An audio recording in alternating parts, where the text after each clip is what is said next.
Salut tout le monde, aujourd'hui on découvre un nouveau set dans la gamme Eidenside et il s'agit d'un bateau échoué fantôme de l'apocalypse. Après la 70-418, la 70-419, salut tout le monde, on continue notre épopée dans la gamme Eidenside, cette gamme à réalité augmentée sortie le 1er août 2019 chez Lego. Et aujourd'hui on va découvrir l'espèce de bateau de pêche de crevettes. Et on appréciera encore une fois le packaging avec le petit enfant sur son petit kayak qui tient le smartphone. Et le smartphone lui fait la jonction entre le côté de la lumière et le côté obscur où le bateau a l'air d'affronter la déferlante d'un kraken. Voilà, avec le pêcheur, le capitaine obscur, ça a l'air vraiment très sympa. J'adore le packaging, je pense que vous avez compris que je suis fan de cette gamme. Et donc encore une fois sur le côté gauche, on a ici les éléments de réalité augmentée avec les interfaces de téléphone de l'application. Et ici le set, toujours une fois avec un téléphone ici, des fonctionnalités qui ont l'air sympa de séparation du bateau, du fait que le bateau puisse se surélever.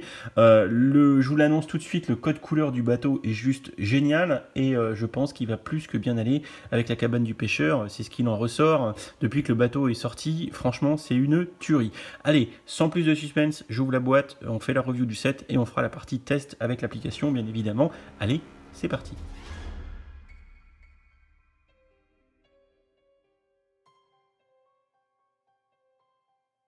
Et voici notre set une fois monté. On commence par le récapitulatif de ce set de la gamme Eidenside. Il s'agit du bateau hanté ou du Wrecked Shrimp Boat in English, le bateau échoué, le bateau de crevettes échoué. 29,99€, 7,70, 419, 310 pièces. Tout ça nous donne un prix à la pièce de environ 0,096 centimes, soit inférieur à 10, soit c'est correct. Et la masse trouvée sur Bricklink est de 474 grammes. Et ça, pour 29,99€, on peut faire une petite règle de 3 et ça nous fait 63€ le kilo. Pour information, le set précédemment présenté, à savoir le tout premier set de la gamme dans le laboratoire, on était à 70€ le kilo pour 11 centimes et demi pièce.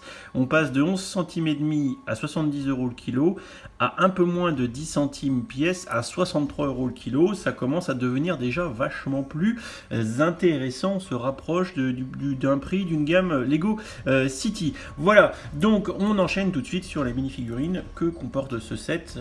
Alors, je précise quand même que, comme le reste de la gamme Eidenside, le set est sorti le 1er août 2019. On commence tout d'abord par un des héros, un des chasseurs, en l'occurrence de cette gamme Eidenside. Il s'agit de Jack Davids. Alors D-A-V-I-D-S, donc voilà, c'est un nom très anglo-saxon. Voilà, donc Jack qu'on a déjà vu dans le premier set et Jack qu'on va retrouver tout au fil de cette gamme. Donc écoutez, le personnage est intégralement exclusif de la tête aux pieds, à savoir le petit hoodies, la petite capuche casquette imprimée, le petit torse imprimé, les petites jambes imprimées avec le nonos en porte-clés sur les gambettes, parce qu'on se rappelle qu'il est accompagné de son chien fantôme, monsieur Jack Davis. On a la tile 2x1 qui symbolise le téléphone, sur lequel apparaît ici un fantôme qu'on va venir chasser, essayer de trouver, de débusquer. Si on regarde la tête de Jack, hop, voilà, avec la petite cicatrice, parce que chasser les fantômes, c'est pas toujours de tout repos.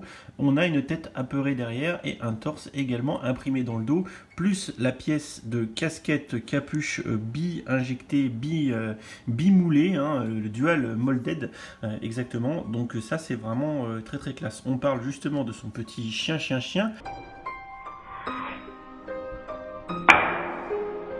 Qui vient de faire un salto arrière, mais il est vivant. De toute façon, c'est un chien fantôme, il ne risque rien. Il s'agit de Spencer, le petit toutou, que là aussi on avait également vu lors du premier set qu'on avait découvert, à savoir le laboratoire. Petit chien fantôme qui est mignon, qui est pas facile à tenir et qui a dû avoir une vie difficile puisque maintenant il est fantomisé. Et voilà, donc on a du coup le duo de héros, à savoir monsieur Jack Davids accompagné de son petit toutou Spencer. À côté, on a une autre héroïne dont c'est la première apparition dans la gamme puisqu'elle n'était pas dans le premier set. Il s'agit d'une seconde chasseuse. Nous avons ici Parker L. Jackson, aucun lien de parenté avec Samuel L. Jackson. On a aussi bien évidemment une tile exclusive à cet personnage avec une petite téléphone rose, on dirait un iPhone rose ou un Samsung, on va pas faire de pub discriminatoire. Là également, la figurine est toute exclusive intégralement. Ça, c'est une grosse plus-value de cette gamme. On appréciera les jambes, le jean imprimé, un peu déchiré, parce que la vie de chasseuse, c'est pas de tourpeau. Également, on a une très belle coiffe, une très belle chevelure exclusive. Là également, encore une fois, on a de la bi-injection avec du coup l'intérieur violet et le bonnet en espèce de tanne. Voilà, donc ça c'est une pièce vraiment de toute beauté, c'est vraiment ravissant. On va regarder la tête de la Miss qui a un sourire comme ça, hop, et une petite tête sérieuse hein, avec les sourcils remontés, j'aime beaucoup. Également un torse exclu avec un P, peut-être pour Parker, allez savoir, la petite banane, et elle est prête à en découdre.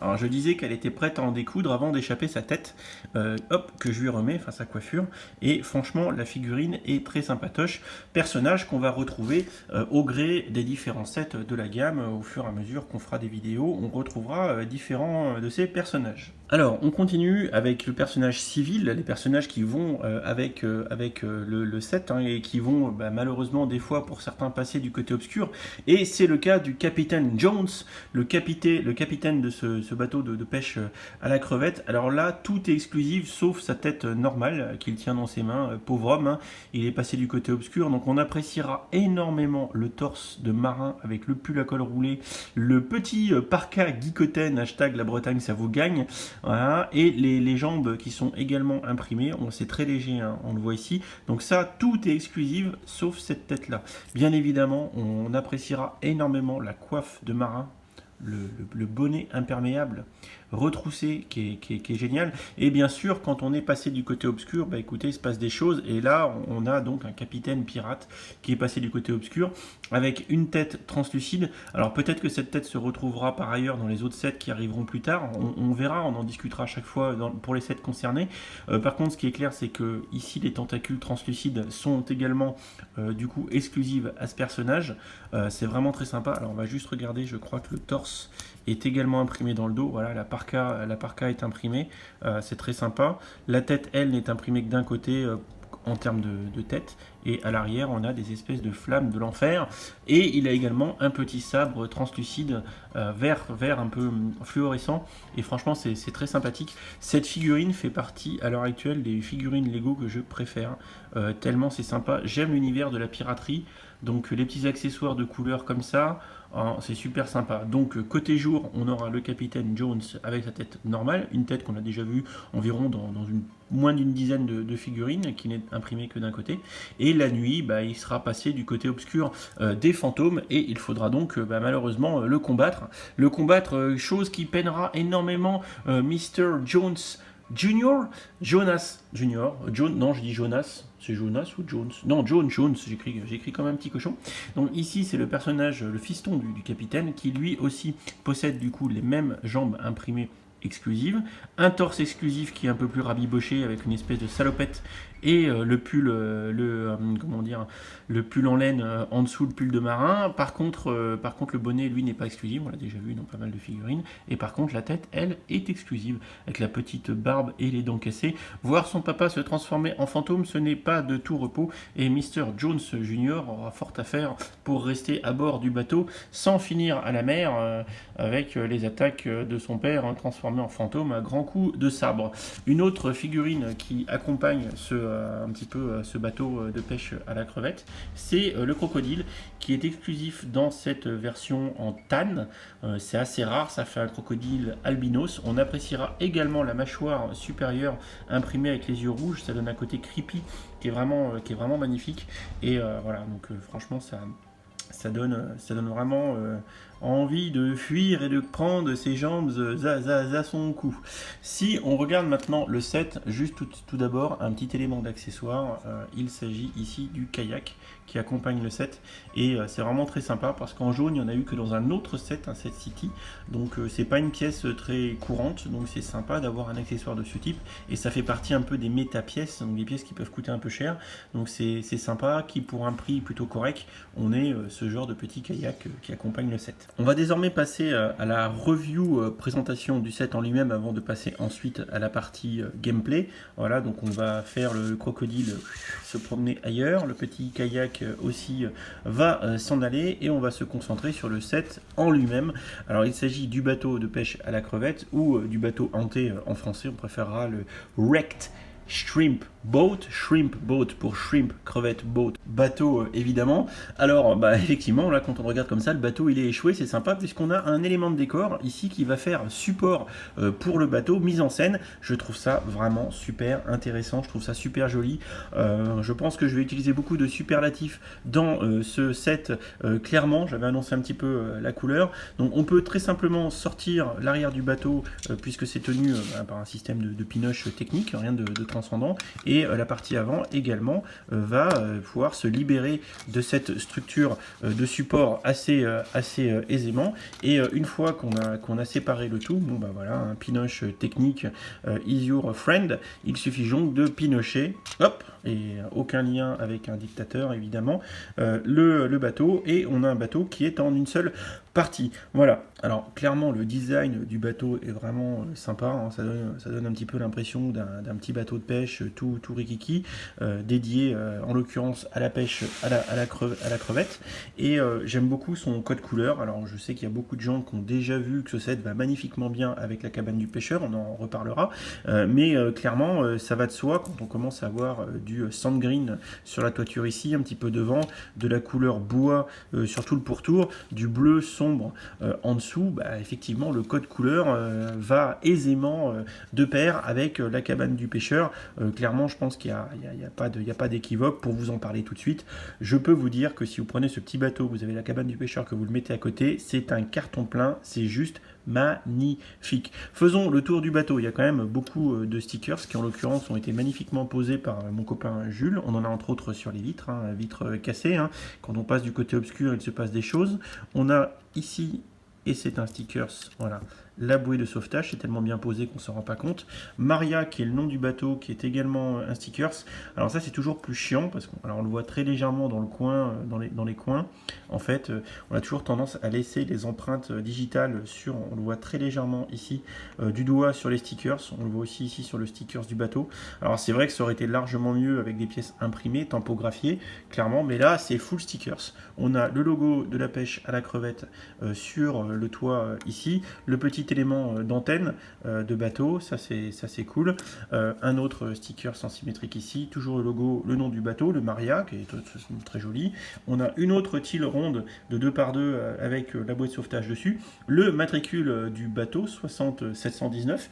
Je suis juste étonné qu'on n'ait pas le numéro du 7, puisqu'il s'agit du 70419 cette fois-ci.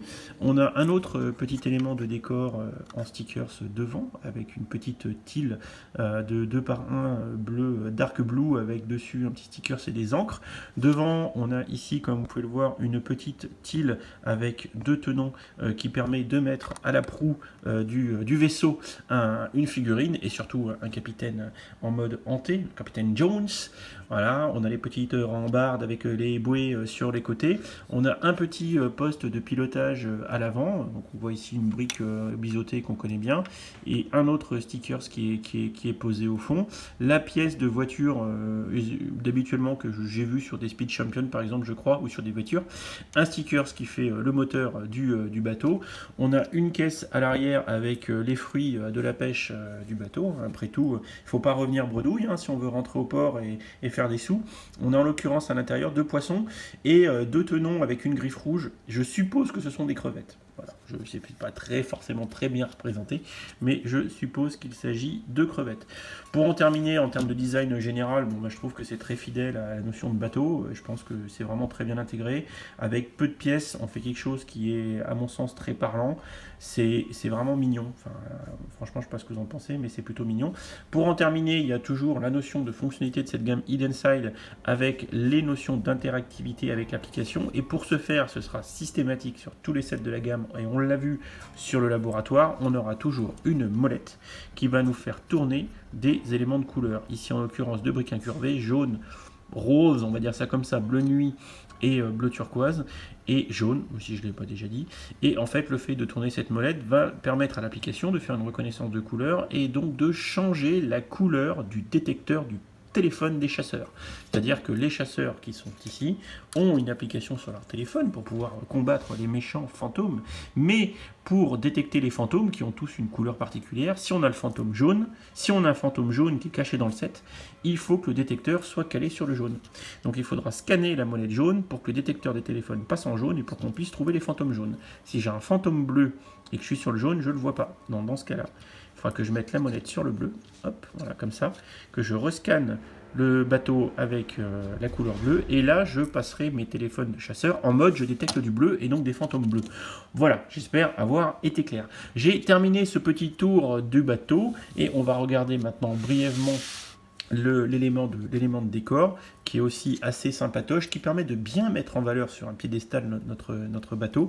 Et bien évidemment, comme on est un petit peu dans un univers creepy, un petit peu fantomatique, un petit peu obscur, n'est-ce pas les enfants, on va déconnecter notre bateau, le reposer simplement sur son support par le biais des perçages qu'il y a derrière, pas avec des briques, donc on ne peut pas trop se tromper, c'est un espèce de détrompeur. Voilà, on pose notre bateau ici sur son support qui va venir basculer gentiment en arrière et nous donner une scène un petit peu échouée, et c'est pour ça qu'on a le wrecked, le wrecked, très mal prononcé en anglais, qui veut encore une fois dire échoué en français. Voilà, et il va nous suffire ici, comme dans tous les sets de la gamme, et c'est toujours intéressant d'avoir des notions de transformabilité, de pimpage, et bien on a une petite fonctionnalité où, comme ça, on va pouvoir soulever l'élément de décor central qui va laisser apparaître une tête diabolique.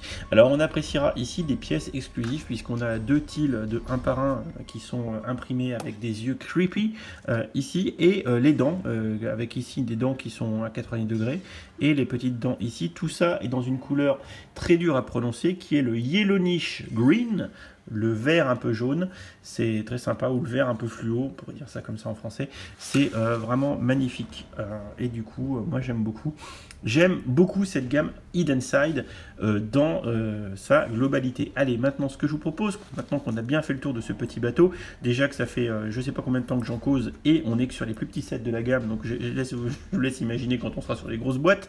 Bref, je vais tout de suite sortir mon smartphone et on va se faire une petite partie. Allez, let's go. Alors je viens de lancer l'application, donc comme d'habitude on va se mettre du côté chasseur. Alors ce qui est intéressant de voir, c'est que j'ai pas joué depuis la dernière vidéo, donc ça fait 2 semaines, peut-être bien, un truc comme ça, et ma ville est toujours à 65% hantée, donc ça a pas l'air de reset les actions trop vite. On va chercher le bateau. Alors on voit en haut à droite dans la ville de Newbury, il y a le port, donc je tape sur le bateau, hop, bateau de pêche, hop, et ça me marque jouer. As-tu déjà construit ce set Lego? Oui, je suis prêt. Je suis prêt, joue dans un endroit bien éclairé, joue sur une surface propre et plane et évite les surfaces à motifs pouvant créer des reflets, tout ça pour que l'application de réalité augmentée puisse bien fonctionner. Commencez. Donc là, il va me demander de scanner le set. Alors, comment est-ce qu'il me demande de scanner le set? Alors, scanne le set Lego. Commence par faire correspondre la forme du set Lego avec celle du modèle visible sur ton écran. Donc ça, c'est normal, hein, c'est pour qu'il détecte qu'on a bien le set. Alors, le problème, là, vous voyez, et du coup, on va faire la manip tout de suite, c'est qu'il lui faut le bateau assemblé. Et là, il est sur le support. Alors, je pose le téléphone. Hop, je prends le bateau. Hop, on va y arriver. Tac. Bon, c'est bien parce que c'est du live et puis on voit du coup comment fonctionne l'appli. Le bateau est avec l'avant vers la gauche, donc je le mets du bon sens, comme ça. Voilà, donc là le bateau est comme il faut. Je reprends mon application et voilà, ça y est, ça match. Et tiens, je fais la dernière fois, je vous mets le son.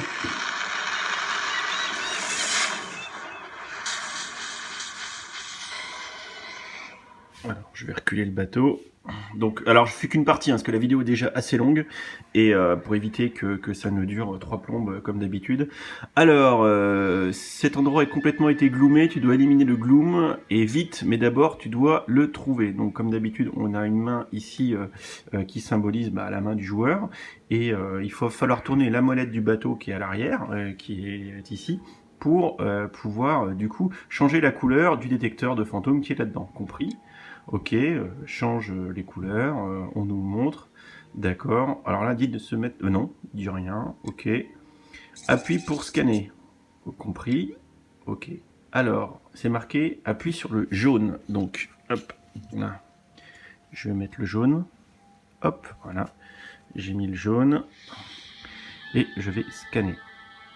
Voilà, donc là on a le détecteur jaune, et il faut essayer de trouver les points où, voilà, où on risque d'avoir un fantôme. Ok, tous les glooms de jaune trouvés. Donc maintenant je vais changer. Là vous voyez, il y a un rouge, un jaune, un bleu. Donc c'est une game là qui est plutôt simple. Donc je vais tourner le rouge parce qu'il y a un fantôme de chaque à trouver. Enfin un gloom, c'est-à-dire un espèce comment dire, de manifestation diabolique. Donc j'ai changé, j'ai mis la molette sur le rouge. Je scanne, donc mon radar devient rouge. Allez, scanne. Ben oui, mais je veux que tu passes en rouge. Bravo, tu as trouvé une zone de gloom. Élimine le gloom en le scannant. Ah non, il m'oblige. Ok. Il m'oblige à scanner le jaune d'abord parce que je suis en mode débutant. Ok. Il va falloir que je fasse correspondre les deux losanges là. Pour... Voilà. Et j'ai récupéré des pièces. Ça c'est bien ça. De la thune. Maintenant j'ai mis le rouge. Ok. En fait je suis dans une partie un peu tuto là. Hop. Maintenant je détecte le rouge. Voilà. Je l'ai trouvé. Super. Donc il ne me restera plus qu'un gloom bleu à trouver. Donc là, je pense qu'il va m'obliger à scanner et il y aura peut-être un fantôme. C'est le risque. Est-ce que c'est un fantôme? Non, c'est de la batterie. Parce que regardez, vous voyez ici, à fur et à mesure qu'on scanne, la batterie du téléphone virtuel se décharge et quand on a 0, c'est game over. Et bien maintenant, c'est bien parce qu'en fait, cette game est parfaite pour un espèce de tuto. Puisqu'en fait, il n'y a qu'une manifestation fantomatique par couleur. Des fois, il y en a 3, 4, donc c'est vachement plus long. Il me reste plus que le bleu à scanner. Donc là, je viens de me mettre sur le bleu. Ok. Et du coup, vous voyez sur l'écran, j'ai déjà éliminé le rouge et le jaune, moi c'est plus que le bleu. Donc là, il y a quasiment 100% de chance qu'on ait en fait un fantôme, hein, je pense. Donc le gloom a été trouvé. Et maintenant, quand je vais appuyer pour le scanner, je pense que ça va être un fantôme. Et donc, préparez-vous au combat, les petits jeunes. Allez, hop. Et là, en plus, il faut scanner 2 fois. Ok. Ok. Alors, il faut mettre... une figurine. On va prendre la figurine du capitaine qu'il faut mettre... Alors non, elle est trop grande. Elle est trop grande. C'est pas facile à une main. Donc je vais prendre la figurine de son fils. Je viens de mettre, vous voyez, je viens de mettre la figurine de Jonas Junior. Jones Junior. Compris, pardon. Oui, compris. Hop, et maintenant, scanner. Logiquement, il faudrait mettre la figurine qui se transforme en fantôme. Voilà. Et ça y est, on a un fantôme qui va se manifester. Et c'est le fantôme bleu, compris. Fantôme, attrapez-le, allez. Alors, faut faire gaffe parce qu'au bout d'un moment, voilà, l'arme surchauffe. Surchauffe, compris, oui, j'ai compris. Tirer sur le fantôme, oui, j'ai compris. Oula. Alors aussi, on peut essayer de tirer sur les trucs verts qui nous envoient pour éviter de perdre des PV. Là, vous voyez, Geriatric, il est pas très fort parce que j'en ai mis une pleine tête là. Et oui, on a gagné. Fantôme attrapé Geriatric. Et je crois qu'en fait, quand on attrape un fantôme, ça nous donne des unités de ce fantôme-là pour le faire monter en level dans la partie fantôme du jeu. Compris. Résultat du bateau de pêche. Eh bien, félicitations, j'ai gagné 600 abonnés, ce serait bien que je gagne 600 abonnés en live. Je vais pas rejouer, j'ai gagné je crois des éléments de gériatrique, j'ai gagné de la pièce verte et j'ai gagné des abonnés, voilà, menu principal. Et ma ville est moins hantée maintenant, donc vous voyez, là j'ai gagné en abonnés, donc j'ai peut-être gagné des trucs, récupérer, je passe des paliers là. Oh, j'ai plein de trucs à récupérer, trop bien. Trop bien, j'ai déjà récupéré des éléments de ce fantôme là, je récupère 100 de thunes. Ouais, je récupère quoi là? C'est quoi ça? Je récupère une grande capsule d'énergie, d'accord. On peut bricoler des trucs dans le labo après pour améliorer ses personnages. Récupérer, qu'est-ce que c'est? Emplacement de recherche. Visite le menu atelier pour gagner de l'XP et des fantômes grâce à de nouveaux fantômes tous les jours. Trop bien. Récupère de l'esprit, récupère des thunes, du gloom, récupérer... Ouais, capsule d'énergie, trop cool. Je récupère trop de trucs là. Et hop, récupère une capsule d'énergie. Voilà, bon, je termine parce que la vidéo est déjà super trop longue. J'ai dit que je ferais rapide et ça fait déjà 7 minutes que je cause. Hop, voilà, je ferme l'application. Donc, en conclusion de ce set, hein, que vous aurez compris que je trouve excellent, et en plus, on a eu la chance d'avoir une partie qui s'est bien passée, qui permet de comprendre un peu comment l'application fonctionne. Vous rassurez-vous, je ferai une vidéo intégralement dédiée à cette application plus tard, quand j'aurai traité tous les sets. On fera un récap complet sur toute la gamme. Voilà, en conclusion, le set, comme je l'ai dit en début de vidéo, a plutôt un bon rapport qualité-prix, un prix au kilo qui est plus faible que le premier set qu'on a pu voir. Ça se rapproche du prix de la gamme City, donc franchement c'est bien. Et alors là, bon, clairement j'ai pas le temps, la vidéo est déjà trop longue de sortir la cabane du pêcheur et de le mettre à côté, mais franchement c'est un carnage. Donc pour ceux qui ont la cabane du pêcheur, croyez-moi sur parole, vous mettez ce set à côté, c'est juste une tuerie. Il est magnifique, le code couleur est magnifique, bref, achetez-le, ça c'est mon conseil. Et si en plus vous l'achetez un petit peu moins cher que chez Lego, bah alors là c'est carton plein. Franchement, faut pas hésiter une seconde. Et sur son petit stand qui est ici, il est juste magnifique. Je sais, vous avez compris, je suis conquis. Comme d'habitude, si la vidéo vous a plu, n'hésitez pas à en parler dans les commentaires, à laisser un pouce bleu, à vous abonner, à activer les notifications, tout ça. Et on se retrouve dans la prochaine vidéo. Allez, salut! Et si t'as kiffé ce bateau, eh bien écoute, reste dans le coin et va voir mes playlists et mes autres vidéos pour voir tout le contenu que je fais. Salut, salut!